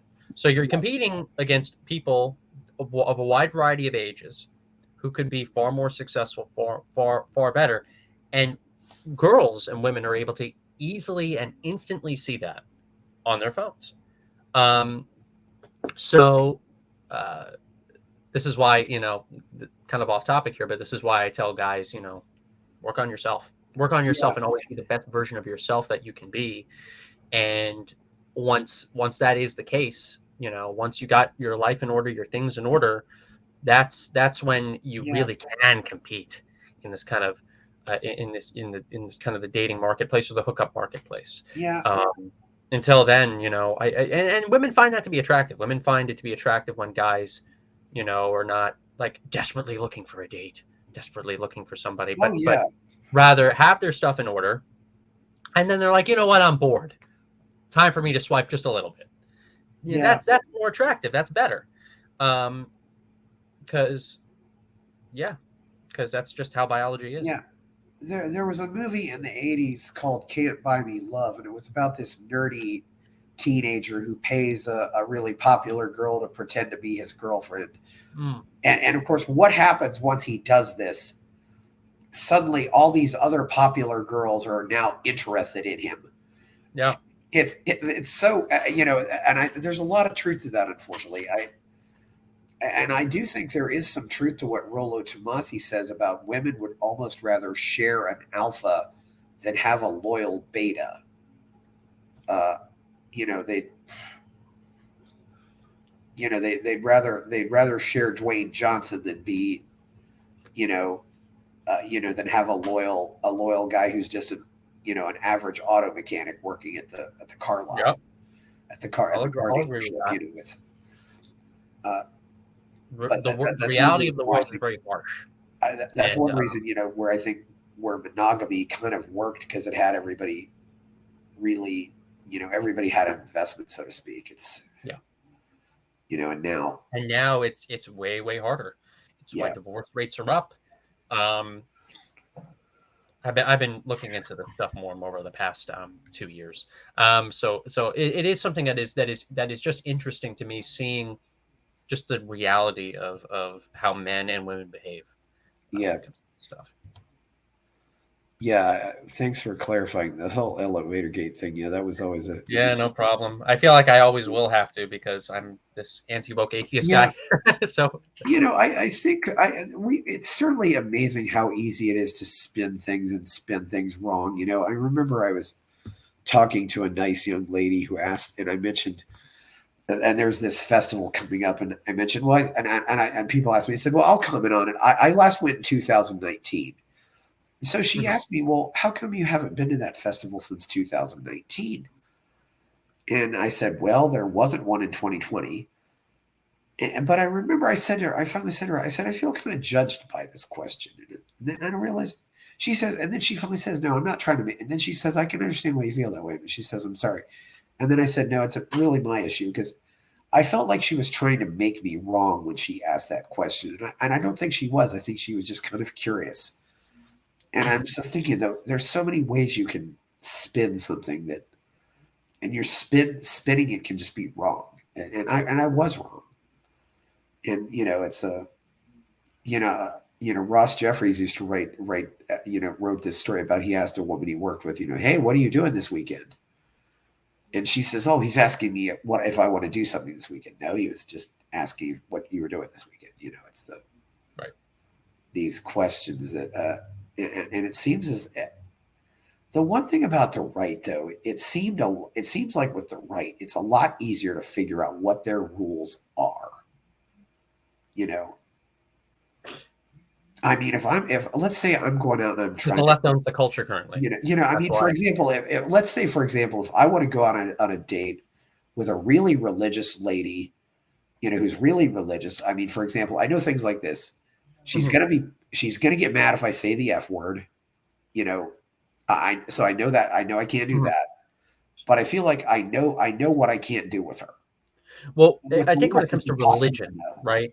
These Yeah, religious views have kind of been yeah, solidified into text and into yeah, those kind of religious cultures for so many years, thousands, hundreds, if not thousands of years.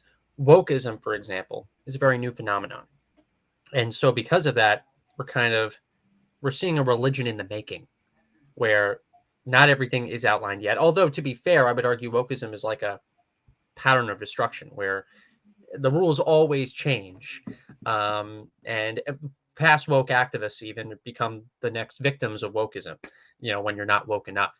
yes, Um, but that it's that, and also the fact that it's early, still, at least in the grand scheme of human history, to fully understand everything about it. That's why you have to be like a Sam Harris or like a James Lindsay type figure to like really oh to gosh, academically know of all the concepts, all the terminology, everything within it. no, Peter Boghossian, please, all that stuff to make please it your don't career. please don't insult James Lindsay by putting him in the same sense with Sam Harris. I do it purposely because I Yeah. know some people like Sam and some people like James. But Oh, James has integrity. Harris was also apparently been hanging out with Sam Bankman-Fried. I mean, oh gosh, don't, Sam Harris. We haven't approached yeah, that. I know that He just seemed he just. I think somebody like him has just always been a closeted authoritarian. I mean, and we haven't even gotten into it. I mean, what? How did the the panic-demic affect the atheist movement? What's your take on that? Because I certainly know. I'll give you an example of a really woke lefty person who got involved with this organization I was in. She posted this in the fall of 2020. I'm flying Southwest next week. They have an empty middle seat commitment till the end of next month. I'm bringing masks and gloves to dispose of at each stage of travel: security, boarding, plane, deboarding. It feels fucking wild to think about. I'm like, oh, jeez. Trust the yeah, I science. I mean, when you talk that's about overboard. That's they gave overkill. That is nuts. I mean, what it was, AHA gave that award to Anthony Fauci. I mean, oh God Yeah. help us. Well, it's because it got increasingly politicized, way beyond Yeah, its original mission, it right? was always political. It was always political, but it was political in relation to the issues that it was originally built on. So, My of my course, yeah, my to be theory's always been that Trump initially pushed it because he wanted to demonize China. yeah, that I wouldn't know, but Yeah, I don't know what's in Trump's head, but that to make China, this was a way to make China the bad guy. mhm, You can't say it's not political when politicians are talking about it. yeah, no, You I'll know, agree on that. yeah, but it just seems interesting that so many of these atheists just fell for all of this. It's like they wanted to, or this was a chance for science to be the hero, and science. And well, first of all, science is a process. It's not, it's not. It does. I mean, science. You don't trust science. You use science to find. You use the scientific method. You know? Yeah, and I especially in the past culture war 10 years ago, I loved that we used science as a great crux against our opponents. The creationism evolution debate, um, the Yeah. Bill Nye Ken Ham debate. You know, now these days science has gotten so politicized that some people don't even trust the word science because everybody has their own bias or definition of how they use science to their advantage or to their political benefit. Um, I consider myself to be a man of science. I think that COVID was real. I think that in the beginning of the pandemic in 2020, when we didn't know certain things, I understood some of the panic and hesitation So this would have been like February, March, April even of that year. But then you saw the politics come out. You saw the politics come out. You saw the policies come out. You saw the virtue signaling come out. And so any way to, in a bipartisan fashion, legitimize any actual concern about this pandemic kind of got thrown out the window and became instantly political. And instead of an issue of science, became an issue of personal freedom, censorship, corporate policies, and people's way of living. How you run a business. Can you run a business or not? Can you open your shop up again?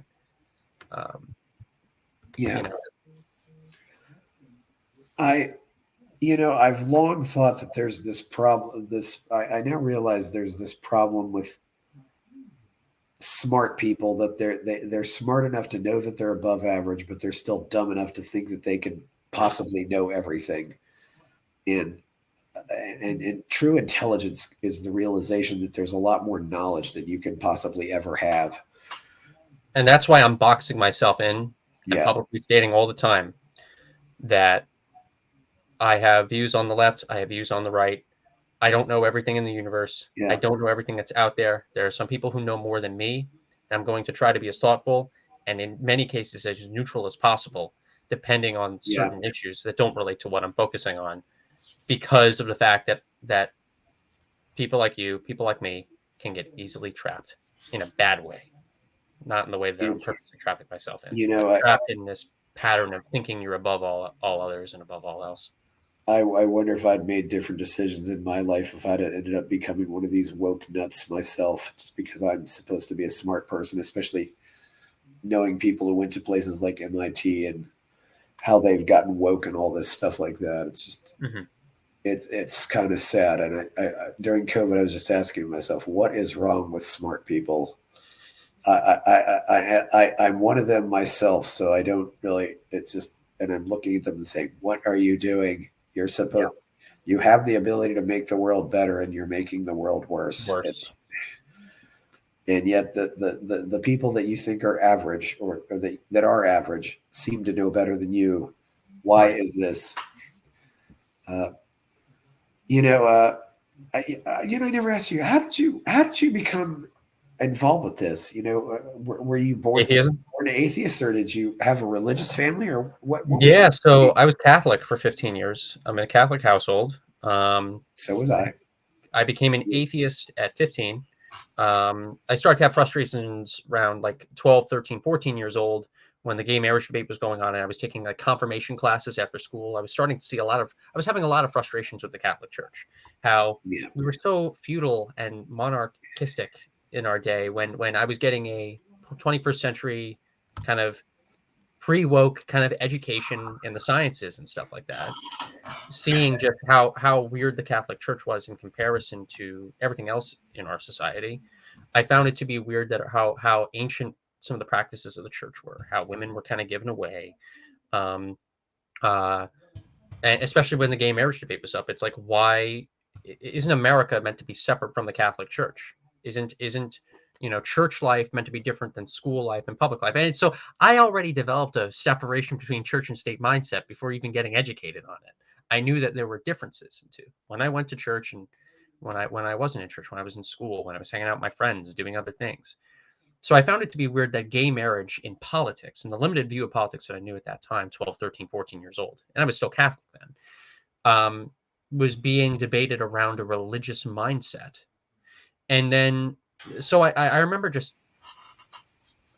kind of feeling even this resentment when I was at my confirmation itself, being in the ceremony and just feeling like, I don't even want to be here.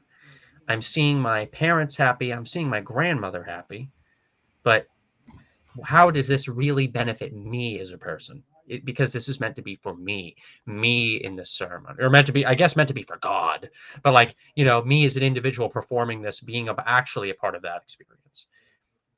I then, then this was several months later. So this is like, my confirmation was in November of 2012. I then, I remember studying for the Regents exams and finals. This has been my freshman year of high school. I was about to exit junior high. My school district, it's 7, 8, 9. And I remember studying for the math regents and the history regents and a few other things. And with my brain, I was just scrolling through YouTube on the side, and I remember seeing a Bill Maher skit from one of his 2005 specials, one of his old 2005 specials, where he talked about how he was once Catholic. And back in the day, I guess pre-2000, mercury was a substance that was used in a lot of vaccines, a lot of shots, and a lot of medicines. And later on, we in the scientific community learned that mercury was poisonous. And so later on in his life, he got it, I think, drilled out of his system or taken out of his body because of how toxic mercury is. And then I remember he said, and you can do the same thing with Catholicism. And not a lot of people know the exact moment in time and in history that they became atheists. May of 2013 was, I don't know the exact day, but I know that exact moment that I became an atheist, and it was when I watched that Bill Maher clip on YouTube. And then it was just a few months after that I started to see old Secular Student Alliance lectures that were on YouTube, American Atheists, the history of American atheists. It's then President David Silverman giving PowerPoint presentations to local groups, and all the local groups filming it and putting on YouTube. So it's Firebrand Atheism lectures, the work of the Freedom from Religion Foundation, Richard Dawkins, and the documentaries that were built upon him and that related to his books, Sam Harris, Christopher Hitchens, the various atheist YouTubers and personalities, men and women alike. I got engulfed in that world. And speaking of purpose, I felt like I really didn't have much of a purpose at that time, but it was that atheist movement that made me realize, wow, this is something I'm really passionate about. I am kind of upset at the fact that we are having this kind of monarchistic religious thought engulf our secular society like this, when people like me who never really cared that much about confirmation were kind of forced into that kind of lifestyle, forced into that culture. Well, what about the non-Catholics that are out there? Why should Catholic law or Christian law become the secular law of our nation, inflicted upon millions of other Americans who might either believe in God differently or might not believe in God at all?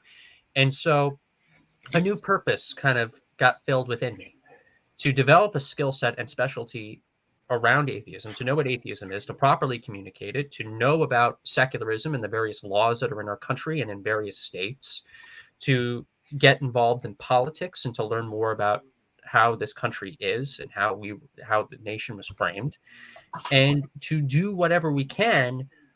Especially, and I learned more about 9/11 and the 9/11 terrorist attacks, people wanting to inflict Islam and religion onto all of our civilization. So it became my kind of mission as a teenager, and still my mission now, to maintain our secular civilization by any means possible and by any legal strategy possible. That's how the whole thing happened. Yeah. So what did you say to mom and dad? Mom didn't take it well. Dad took it a little better. We coexist with it, or rather, I coexist with my mother about it. My father was fairly accepting of it. Did you tell them while you were still living under their roof? I mean, I know plenty of atheists who still don't tell their parents. I ended up telling them.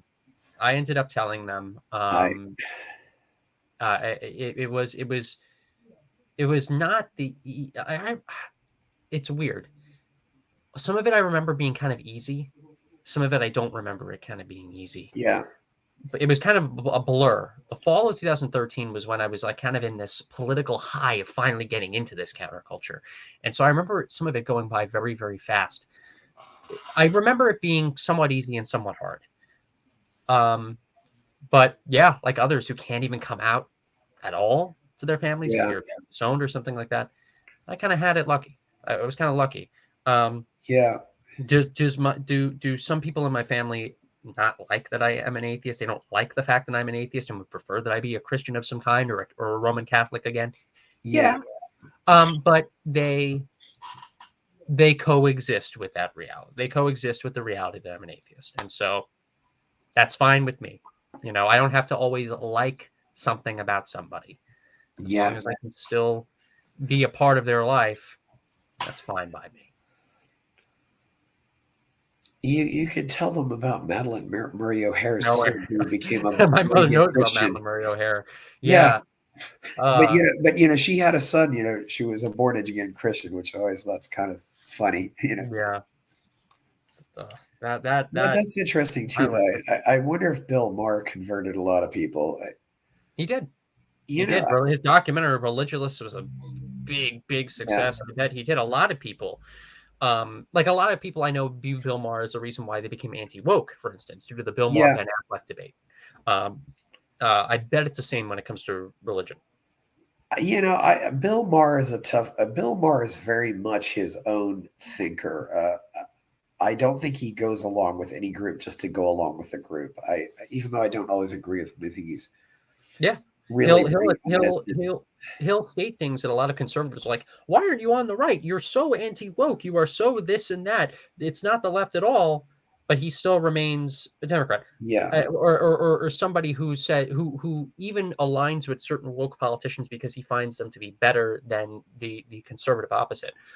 I really hated Trump, and he has a massive hatred of Trump. Hates Trump. I don't know if he had Trump derangement syndrome. Well, he got into a near legal battle against him in 2013. So this. I didn't realize there was something personal involved, but So 2013. He, I think this was 2012 or 2013. He called Donald Trump. This was then just New York City businessman Donald Trump, the love child of an orange-haired orangutan. Trump, if I remember, Donald Trump's lawyer had sent him a letter saying, "Mr. Trump is not the love child of an orange-haired orangutan," as if it was meant to be taken literally. So they developed a very bad relationship. Through that legal action. That was even before the escalator announcement. That was even before, Trump was already getting somewhat political because he went to CPAC in 2011 and gave a speech there. But he was not even super political. He was still mainstream around that time. He certainly hung out with politicians, but he was mostly, he wasn't donate to both parties. He wasn't really running. He was active, but he didn't get active enough that he ran for office. This is a guy who, as far as I know, had never run for office ever. Yeah, he'd hang out with Reagan. He'd hang out with Bill and Hillary Clinton. He'd be friendly. As far as I remember, and this is what limited knowledge I know of him pre-candidate, pre-presidency. But like Donald Trump at the 80s, 90s, 2000s, 2010s, he was kind of just all over the place. I'm not sure, but I think the last time we had a president like that was Hoover. I mean, he had never a president who had never run for any office. And Hoover got all these appointments. He was appointed. He was in the cabinet and stuff like that, and that's how he became famous. But I'd have to look up about Hoover. Teddy Roosevelt. Yeah, no, he had numerous positions. I was about to say, Roosevelt was governor of New York. He was governor of New York, and he was an assemblyman for a while, New York State assemblyman for a while. I keep forgetting because of the way he became president due to McKinley's death. And you're a New Yorker, yes, you should know this stuff. Yeah, I do. Actually, I know a lot about we're a big. My family's very much into Theodore Roosevelt. So also they put Roosevelt into the vice presidency because they wanted to get him out of New York. I mean, and there was Mark. He's always very energetic. So Mark Hanna, one of the activists, who said, "You realize now there's just a heartbeat. That damned cowboy is just a heartbeat away from the presidency." And of course, making him vice president severely backfired. I love how they called him a cowboy just because he went to Montana or something like that and hung out. I think this was in Montana or Wyoming. I forget. Well, he went to an African safari. He was always, doing something. Fishing. I mean, he was very much a conservationist and would go out and that was a time when intercontinental travel was just something people didn't do. He went to he was he really went out and did a lot of interesting things. I mean, I think that's what made him he was a very popular president. Yes. The other interesting fact too is his daughter Alice was also considered very much a bad girl, so to speak. He says, he once said, I can handle Alice or I can run the country, but I can't do both. It's like, well, based on what I know too, Alice was always very she was very similar to her father and how I knew it. yeah, When FDR was trying to gain the presidency, I know, or trying to run for, I think this was his second term for re-election. You had the Ken Burns documentary on the Roosevelts, by the way, everybody, is fantastic. Please go ahead and watch it. Alice and TR and Theodore Jr. Ferociously campaigned against FDR, said a bunch of claims against him. I don't know if any of them were true or not, but she definitely had this kind of firebrand streak in her, based on what I know about her. Yeah. There's a lot of, we've had, New York certainly produced some interesting characters over the years. It's, of course, a lot of people. I'm proud of it. I'm proud of it. We have this kind of extra bit of energy that others in the country don't have. But one person you should, if you haven't gotten him involved, you should get Chris Matthew Scabara involved. Do you know who I'm talking about? The name's actually familiar. Like, do you know him?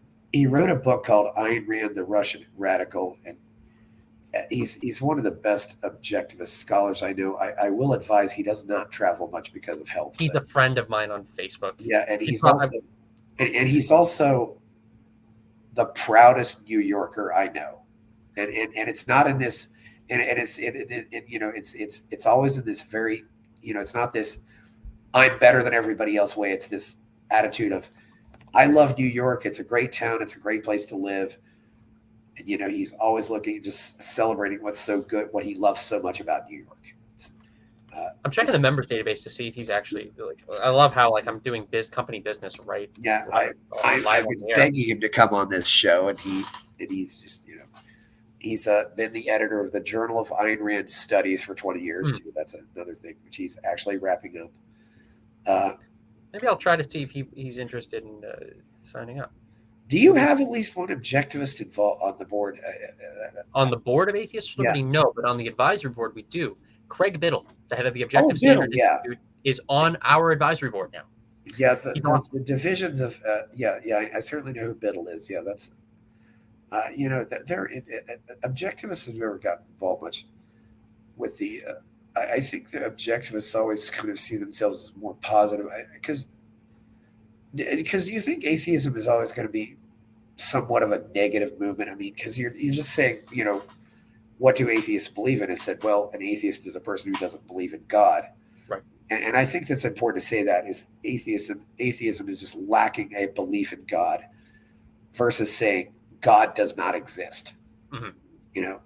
Because by that definition, a 2-year-old baby is an atheist, but which would probably horrify some people to hear me say that, but I think that's true. Yeah. So anyway, do you have anything else to say at this moment? I think we've had a good little chat here this morning. It's certainly been a lot of interesting stuff to talk about. To think that it's gone for 2 hours now is crazy. That's a problem. I can just talk. One thing I should have asked you about too is obviously we have. Do you think you're going to mostly stay in America, or do you think you'll go international? I mean, obviously, atheists. There's certainly places in the world where it's a lot more dangerous to be an atheist. I will say this: I'm in full agreement with that. Yeah. The issue is right now there really isn't any national think tank that's doing classic American atheism anymore. And so with Atheist Liberty, we get to kind of fill that niche.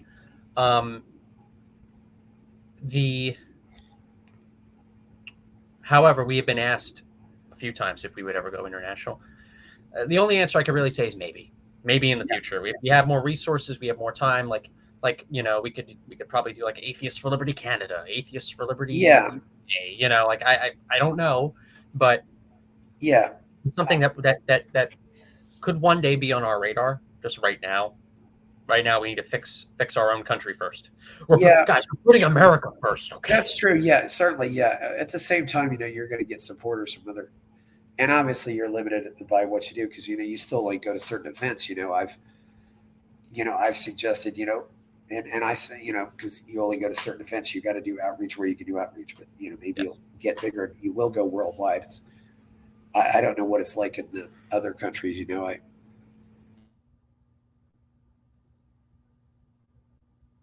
I've definitely had good relations with a lot of Christian libertarians too. So there's a lot of good people out there. I mean, oh yeah, I think are fighting. I think there needs to be some unity against putting down the woke mob, but we also have to know what we're for. I mean, I think in a lot of cases it's very similar to what happened with the battles between the Nazis and the communists. And you don't want to choose one form of authoritarianism to defeat another form of authoritarianism. That's why we're against Christian theocracy and we're against Islamism and wokeism. Yeah, we don't we don't. I don't play the game of which bullet is worse than the other. They all don't like us. They all want us to not succeed. Culture wars change and shift all the time. Your allies change and shift all the time. So the best thing to do is just remain principled and keep fighting a good fight. You're getting some good your people are being receptive at CPAC. I'm glad to see that. I think you get down. We're there every year. Yeah. Well, I don't think there's anything else we want to wrap up with, or. Well, I will say, Chris, thank you so much for having me on the show. I will share this once it does come out. Yeah. Everybody who's listening in, you can find me on social media at Sheedy Tom. That's at SheedyThom. So I'm on Twitter, I'm on Facebook, I'm on Instagram, I'm on a bunch, YouTube. And you can find Atheists for Liberty at atheistforliberty.org and on most social media platforms at Atheist Liberty. Sign up and become a member today. Become a part of our community. Help us defend the separation of religion and government, but also be a part of our educational programs and our community. Chris is one of those people. And I am really happy to be on here. I'm glad we were finally able to make this work. And love to come on in the future. And until next time. Yes, it's been a good talk. It looks like we got a clean recording too, so that's good. So I'm gonna put this up as soon as I get caught up, which is StreamYard's done well, and I've enjoyed this. So yeah, it's we've had some good discussions. I think we'll have a lot more good discussions. So definitely. Thank you, Thomas, and we'll stop recording. So bye-bye.